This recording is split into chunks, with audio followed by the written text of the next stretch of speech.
ముందుగా వేదిక టీవీ ప్రేక్షకులకు స్వాగతం.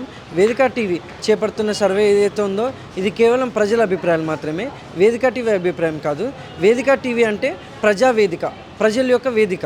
ఈ వేదికలో ప్రజలు వాళ్ళకున్న సమస్యలు, ఇప్పుడున్న ప్రభుత్వంలో కాంగ్రెస్ హయాంలో రేవంత్ రెడ్డి గారి పాలన ఏ విధంగా జరుగుతుంది, 6 గ్యారెంటీలు ప్రజల చేతులకు ఏ విధంగా అందుతున్నాయి, మరి గతంలో కేసీఆర్ గారి పాలన ఏ విధంగా ఉంది అనే అంశాలపై ప్రజల యొక్క అభిప్రాయం తెలుసుకునే ప్రయత్నంలో భాగంగా ఈ సర్వే చేయబడుతున్నాము. రిపోర్టర్ కార్తిక్ గౌడ్, వేదిక టీవీ. నమస్తే సార్. నమస్తే అండి. మీ పేరు సార్? నా పేరు శ్రవణ్ కుమార్.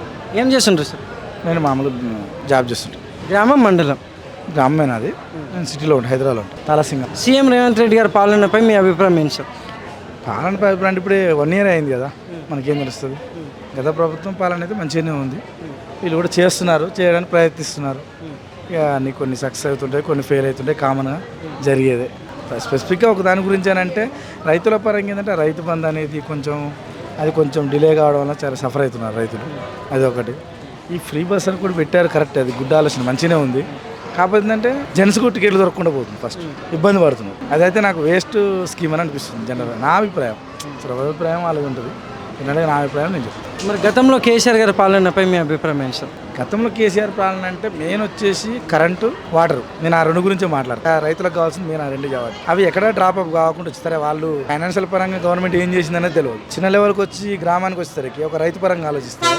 నాకు కరెంటుకి పర్ఫెక్ట్, కేసీఆర్ అంటే ఆయన కరెంట్ పర్ఫెక్ట్గా ఇచ్చిండు, నాకు వాటర్ అనేది పుష్కలంగా ఇచ్చిండు. నేను అదే చూస్తే కానీ ఇక్కడ ఎంత తప్పైంది ఏందనేది ఎవరు చూడు జనరల్గా గ్రౌండ్ లెవెల్. ఆ పాలన అలాంటి లోటు లేకుండా అయిపోయింది. ఇప్పుడు ఇది రాగానే, ఈ గవర్నమెంట్ రాగానే ఏమవుతుందంటే ఈ కరెంట్ అనేది ఈ కొరత జరగడము. ఈవెన్ హైదరాబాద్ కూడా పోతుంది. నేను హైదరాబాద్ కూడా పోతుంది, ఊళ్ళో పోతుంది. నీళ్ళు లేవు. మా చెరువు ఇంతవరకు ఎండిపోయింది లేదు, మొత్తం నీళ్ళే లేవు. పాగలు మొత్తం ఎండిపోయింది, మొత్తం ఉసుకే తేలింది, ఉసుకే దాని నడుస్తుంది, ఏం లేదు. ఇది ట్రూ, అందు లైవ్ నేను చూపిస్తాను. Thank you sir. నమస్తే అమ్మ. రేవంత్ రెడ్డి గారి పాలనలో ఇప్పటి వరకు అయితే ఏమంతా నిజాయితీగానే అనిపిస్తలేదు.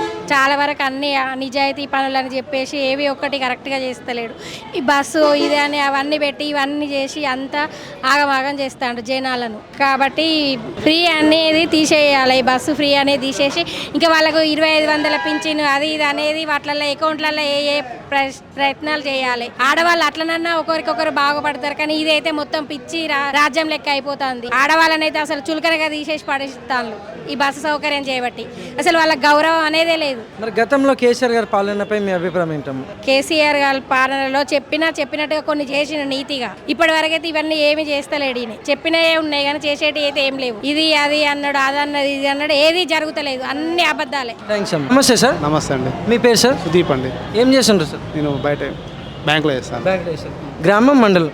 హుజూర్ నగర్. సీఎం రేవంత్ రెడ్డి గారి పాలనపై మీ అభిప్రాయం ఏంటి? పాలన మంచిగానే ఉందండి, మంచిగానే ఉన్నది. ఏ విధంగా అంటే ఇప్పుడు మనకు బస్ ఫ్రీ కానీ లేడీస్కు, తర్వాత విలేజ్లలో రైతులకు రుణమాఫీకి ఇట్లా మంచిగా ఉంది, మాకు మంచిగా అనిపిస్తూ ఉంది. పాలన అయితే మంచిగా, రైతు బంధు రుణమాఫీ అన్ని మంచిగా ఉందంట. ఇంకేమైనా మిగతా తర్వాత సన్న బియ్యం కానీ ఇట్లా అవన్నీ బాగానే ఉన్నాయి, మంచిగా. కరెంట్కి ఇట్లా అవన్నీ మంచిగా ఉన్నాయి. మరి గతంలో కేసీఆర్ గారి పాలనపై మీ అభిప్రాయం ఏంటి సార్? కేసీఆర్ గారిదంటే మనం చెప్పలేమండి, వాళ్ళే ఇప్పుడు కొత్తది కాబట్టి ఇది మాత్రం మంచిగా నడుస్తుంది. Thank you sir.